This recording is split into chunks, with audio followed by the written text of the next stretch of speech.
आकाशवाणी देहरादून से प्रस्तुत हैं प्रादेशिक समाचार। पहले मुख्य समाचार। मतदान के बाद उत्तराखंड में होटल रेस्टोरेंट में मिलेगी 20% तक छूट, होटल एसोसिएशन ने दिया है प्रस्ताव। प्रधानमंत्री नरेंद्र मोदी का 11 अप्रैल को ऋषिकेश में चुनावी रैली का कार्यक्रम प्रस्तावित। कॉपीराइट के मामले में कानूनी कार्रवाई करेगा एनसीईआरटी। और हरिद्वार में सोमवती अमावस्या पर गंगा में स्नान के लिए श्रद्धालुओं की भारी भीड़।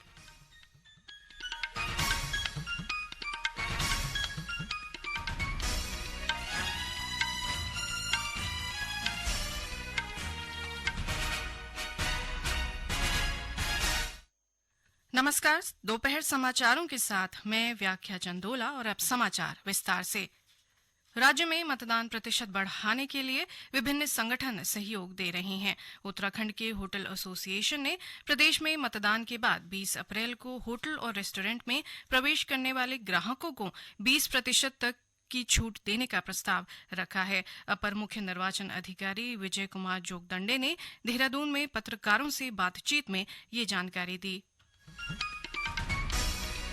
उत्तराखंड के जो होटल एसोसिएशन है, इनके द्वारा अनुरोध किया गया है कि मतदान में प्रतिशत को बढ़ाने के लिए और आम जनता को मतदान के प्रति उत्साहित करने के लिए और प्रोत्साहित करने के लिए उनके द्वारा 20 अप्रैल को मतदान के पश्चात के दिवस पर जितने भी ग्राहक उनके रेस्टोरेंट्स में या होटल्स में प्रवेश करेंगे तो उनको 20% तक जो है छूट देने का उन्होंने विचार सामने रखा हुआ है। इसके संदर्भ में उनके साथ एक बार वार्ता की जाएगी और जो उसके पैरामीटर्स होंगे उनको तय करने के उपरांत उनके द्वारा इसकी जानकारी सार्वजनिक रूप से जाहिर की जाएगी।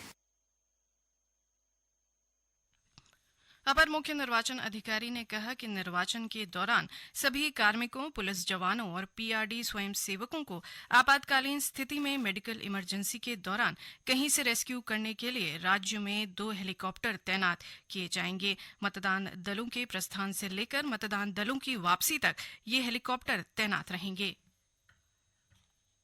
निर्वाचन के दौरान सभी कार्मिकों के लिए, पुलिस जवानों के लिए, होमगार्ड, पीआरडी स्वयंसेवकों के लिए और अन्य सभी साथियों के लिए जो निर्वाचन कार्यक्रम में तैनात है और कार्य कर रहे हैं, आकस्मिकता के दृष्टिगत और आपातकालीन स्थिति में उनको अगर मेडिकल इमरजेंसी के दौरान कहीं से रेस्क्यू करने की आवश्यकता होती है, 2 हेलीकॉप्टर्स इस दौरान राज्य में तैनात किए जाएंगे जो केवल निर्वाचन के मतदान दलों के प्रस्थान के साथ से लेकर मतदान दलों की वापसी तक तैनात रहेंगे और किसी भी आपातकालीन स्थिति में उनका प्रयोग किया जा सकता है। श्री जोगदंडे ने कहा कि मतदान दिवस के 48 घंटे पहले से लेकर मतदान समाप्ति तक ड्राई डे घोषित किया गया है। साथ ही मतगणना का दिन भी ड्राई डे रहेगा। प्रधानमंत्री नरेंद्र मोदी का 11 अप्रैल को ऋषिकेश में एक जनसभा को संबोधित करने का कार्यक्रम प्रस्तावित है। इसके लिए भारतीय जनता पार्टी ने तैयारियां शुरू कर दी हैं। ऋषिकेश में रैली के जरिए भाजपा गढ़वाल की तीनों लोकसभा सीटों को साधने का प्रयास करेगी। भाजपा प्रदेश अध्यक्ष महेंद्र भट्ट ने बताया कि पहले प्रधानमंत्री की चुनावी रैली हरिद्वार में प्रस्तावित थी, लेकिन अब इस रैली को आईडीपीएल ऋषिकेश में करने का निर्णय लिया गया है। इसके लिए प्रदेश महामंत्री आदित्य कोठारी, रैली संयोजक और प्रदेश उपाध्यक्ष कुलदीप कुमार को रैली प्रभारी बनाया गया है। गौरतलब है कि 2 अप्रैल को प्रधानमंत्री मोदी ने रुद्रपुर से भाजपा के चुनाव प्रचार की शुरुआत की थी। इससे कुमाऊं की दोनों सीटों नैनीताल व अल्मोड़ा को कवर किया गया था। लोकसभा चुनाव के मतदान की तिथि जैसे जैसे नजदीक आ रही है, राजनीतिक पार्टियों का प्रचार भी जोर पकड़ने लगा है। प्रदेश में भाजपा, कांग्रेस, बसपा, उत्तराखंड क्रांति दल सहित विभिन्न राजनीतिक पार्टियां और निर्दलीय प्रत्याशी जनता से अपने पक्ष में मतदान की अपील कर रही हैं। भाजपा के वरिष्ठ नेता और मुख्यमंत्री पुष्कर सिंह धामी ने आज बागेश्वर के दुगनाकुरी में एक जनसभा को संबोधित किया। इस दौरान उन्होंने जनता से पिछले 10 सालों में प्रधानमंत्री नरेंद्र मोदी के नेतृत्व में देश के विकास के लिए लिए गए विभिन्न फैसलों की जानकारी देते हुए भाजपा को समर्थन देने का आह्वान किया। इधर हरिद्वार संसदीय क्षेत्र से कांग्रेस प्रत्याशी वीरेंद्र रावत ने देहरादून में आयोजित जनसभा को संबोधित करते हुए अपने पक्ष में मतदान की अपील की। वहीं गढ़वाल सीट से कांग्रेस उम्मीदवार गणेश गोदियाल ने जोशीमठ में जनता के साथ मुलाकात की और कांग्रेस को समर्थन देने की अपील की। उधमसिंह नगर जिले में स्वीप टीम ने मतदाता जागरूकता अभियान के तहत खेल विभाग के सहयोग से रुद्रपुर स्पोर्ट्स स्टेडियम में क्रॉस कंट्री दौड़ का आयोजन किया। इस दौड़ का उद्देश्य खेल के साथ लोगों को मतदान के लिए प्रेरित करना था। इस मौके पर जिला निर्वाचन अधिकारी उदय राज सिंह ने बताया कि चुनाव में सभी की भागीदारी सुनिश्चित करने के लिए स्वीप द्वारा कई कार्यक्रम आयोजित किए जा रहे हैं और लोगों से 19 अप्रैल को मताधिकार का प्रयोग करने की अपील की जा रही है। ये समाचार आकाशवाणी के देहरादून केंद्र से प्रसारित किए जा रहे हैं।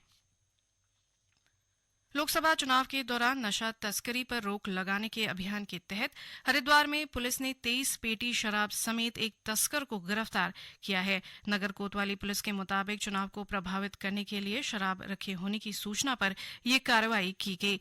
कबाड़ी बस्ती लालजी वाला में छापा मारी कर आरोपित को गिरफ्तार कर उसके कब्जे से 10 पेटी अंग्रेजी शराब व 13 पेटी देसी शराब बरामद की गई। आरोपित के खिलाफ आबकारी अधिनियम के तहत मुकदमा दर्ज किया गया है। लोकसभा चुनाव में दिव्यांग और बुजुर्ग मतदाताओं को निर्वाचन आयोग द्वारा घर से ही मतदान की सुविधा का विकल्प दिया गया है। इसके प्रति बुजुर्ग और दिव्यांग मतदाताओं में खासा उत्साह देखा गया। इसी कड़ी में टिहरी गढ़वाल और हरिद्वार लोकसभा क्षेत्र से अब तक 1858 बुजुर्ग और दिव्यांग मतदाताओं ने घर से मतदान किया। गौरतलब है कि जो पात्र मतदाता किन्हीं कारणों से अपने मताधिकार का प्रयोग नहीं कर सके हैं, उन्हें 13 अप्रैल को घर से मतदान करने का एक और अवसर दिया जाएगा। राष्ट्रीय शैक्षिक अनुसंधान और प्रशिक्षण परिषद एनसीईआरटी ने अपनी शैक्षणिक सामग्री के कॉपीराइट उल्लंघन मामले में चेतावनी जारी की है। इसमें कहा गया है कि यदि कोई भी व्यक्ति या संस्था कॉपीराइट अनुमति के बिना एनसीईआरटी पाठ्य पुस्तकों की सामग्री का व्यावसायिक उपयोग के लिए प्रकाशन करती है तो उसके खिलाफ कानूनी कार्रवाई की जाएगी। एनसीईआरटी ने लोगों से ऐसी पाठ्य पुस्तकों और कार्य पुस्तिकाओं का उपयोग न करने का आग्रह किया है और कहा है कि उनमें दी गई सामग्री तथ्यात्मक रूप से गलत हो सकती है। ये भी सलाह दी गई है कि यदि किसी व्यक्ति को ऐसी पायरेटेड पाठ्य पुस्तकें या कार्य पुस्तिकाएं मिलती हैं तो एनसीईआरटी को ईमेल pd.ncert@nic.in के माध्यम से तुरंत सूचित किया जाए। सोमवती अमावस्या पर आज सुबह से ही हरिद्वार में श्रद्धालुओं की भारी भीड़ है। हर की पैड़ी के ब्रह्मकुंड से लेकर गंगा के विभिन्न घाटों पर श्रद्धालु स्नान कर रहे हैं।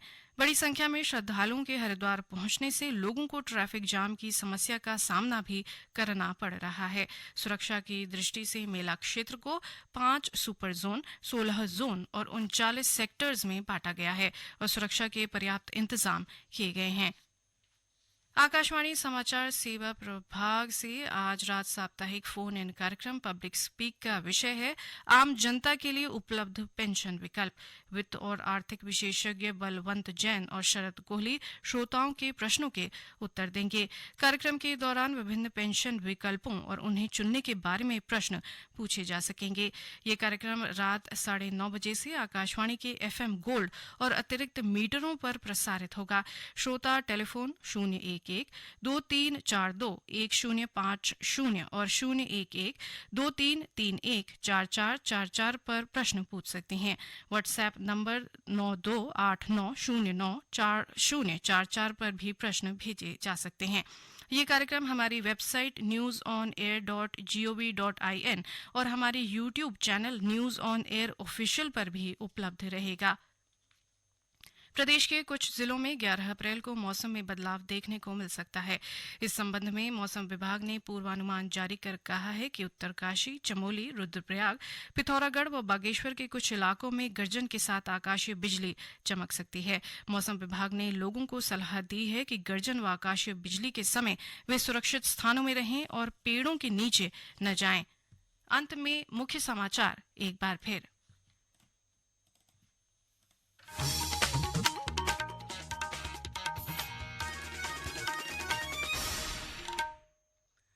मतदान के बाद उत्तराखंड में होटल रेस्टोरेंट में मिलेगी 20% तक छूट। होटल एसोसिएशन ने दिया है प्रस्ताव।